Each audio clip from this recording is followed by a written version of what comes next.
Trump's war with Iran moved $23.5 billion out of your gas tank and into the hands of 41 energy billionaires.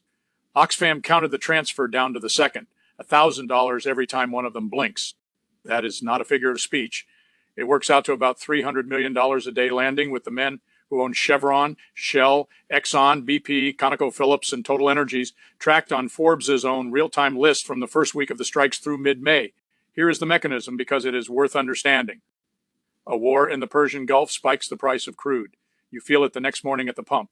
The companies pump the same oil they were already pumping, charge you more for it, and the gap drops straight into a shareholder's account. No new wells, no extra workers. A war and a markup. Regular billionaires saw their fortunes inch up less than 0.5% this spring. The oil and gas barons got nearly 11% richer. The pump did that. You are the pump, and you paid. American families have absorbed an estimated $60 billion in extra energy costs since the bombing started.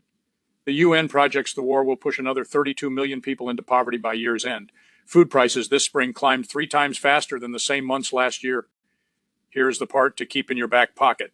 The money is not gone. It changed hands, and it can be sent back. Senator Sheldon Whitehouse and Representative Ro Khanna wrote a bill that taxes the wartime windfall and returns it to consumers as a rebate, around $33 billion a year. Whitehouse and Elizabeth Warren just sent letters ordering the oil giants to explain their profits, so the decent thing would be to claw it back. Instead, the G7 leaders gathered this week at a lakeside hotel in Evian, where Emmanuel Macron reportedly kept Iran off the agenda entirely, rather than embarrass the president whose war handed his biggest donors a fortune.